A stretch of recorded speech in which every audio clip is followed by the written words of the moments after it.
বয়স কম, সে বুঝে না। সে কি বুঝে? একটা 12 বছর বা একটা 15 বছর বাচ্চা বুঝেটা কি? তার সাথে যে এমন একটা করা হলো, সে কি ভাবো তার বিষয়ে বা মানে আমাদের সমাজের বিষয়ে সে কি ধারণা পাইলো? এখন এটা যদি সমাজের মাঝে অনেকের কাছে কিন্তু জানাজানি জানে, অনেকে জানে এটা।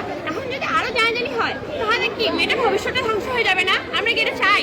আসলে মেয়েরা সেফ কথা, আমি আসলে এটা উত্তরটা চাচ্ছিলাম। স্যারের কাছেও কি মেয়েরা সেফ না? ব্যাচে বলেও কি মেয়েরা সেফ না? আমরা এটা উত্তরটা চাচ্ছি আসলে।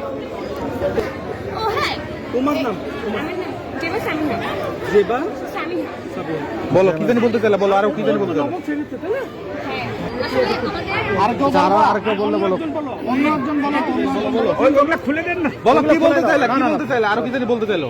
আরো কিছু বলবো? বলো বলো।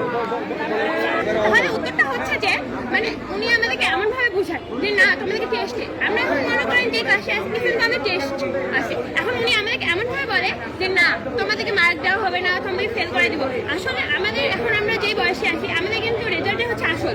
ফ্যামিলি কিন্তু দেখে না যে আমরা কতটা কষ্ট করছি, ফ্যামিলি দেখে যে রেজাল্ট কি হলো। তো ওই মধ্যে সাধারণ আমাদেরকে ব্ল্যাকমেল করে, তো আমাদের মনে হয় না যে মানে স্যারের কাছে না যে আমাদের কোনো উপায় থাকে না, শুধুমাত্র না